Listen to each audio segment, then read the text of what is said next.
Nous venons de présenter les séries de Fourier. Je voudrais la comparer à une autre série, la série de Taylor, voir quelles sont les différences, les ressemblances.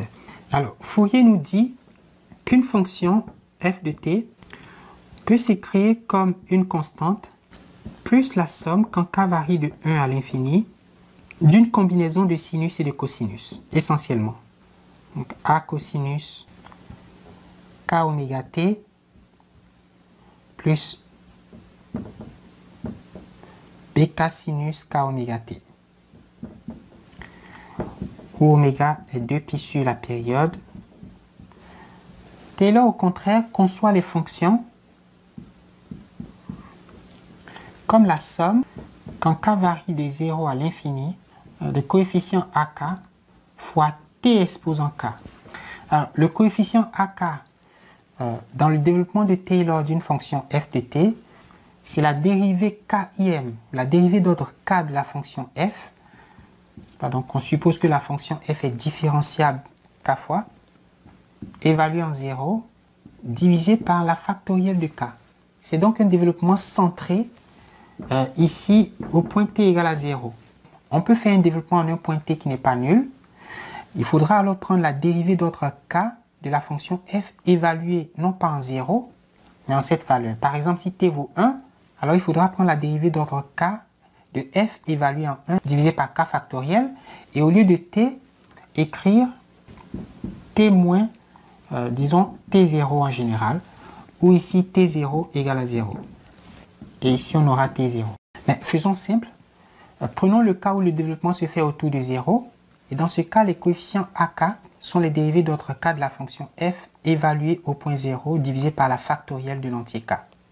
Tandis que chez Fourier, d'abord on a une paire de coefficients, ak et bk, et ces coefficients sont calculés comme des intégrales, n'est-ce pas, comme on l'a vu, de moins t sur 2 à t sur 2, de f de t fois le cosinus de k oméga t dt pour ak, et 2 sur t fois l'intégrale de f de t fois le sinus de k oméga t dt pour bk.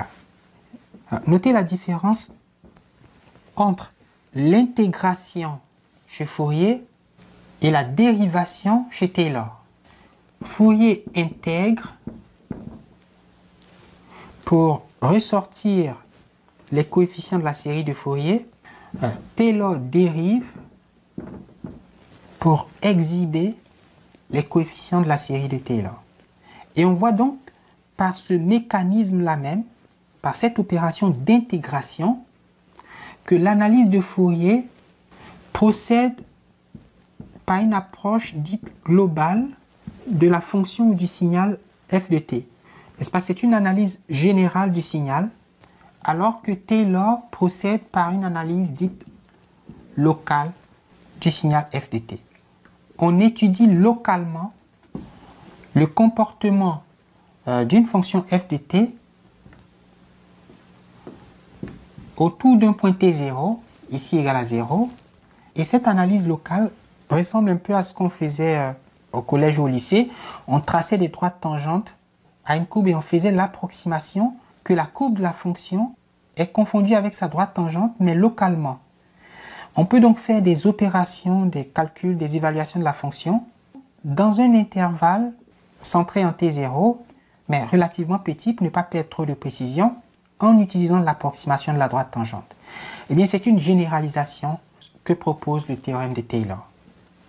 Nous avons appelé cosinus et sinus les atomes de la théorie de Fourier. Eh bien, les atomes de Taylor sont les fonctions polynomiales. Donc, t exposant 0, t exposant 1, t exposant 2, t exposant 3. Si on fait une analyse locale autour du point t0 égale à 0, mais en un point t0 quelconque non nul, il faudrait écrire 1, t moins t0, t moins t0 au carré, t moins t0 au cube, etc. Voici donc deux approches analytiques de la théorie des signaux.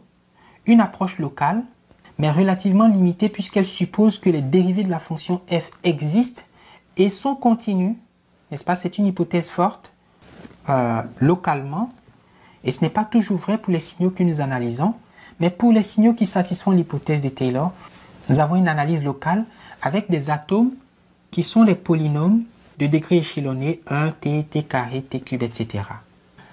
Et si l'on veut au contraire mener une analyse globale, une analyse générale, alors il faut recourir aux atomes de Fourier, aux fonctions sinus et cosinus qui sont continues, dérivables et même indéfiniment dérivables,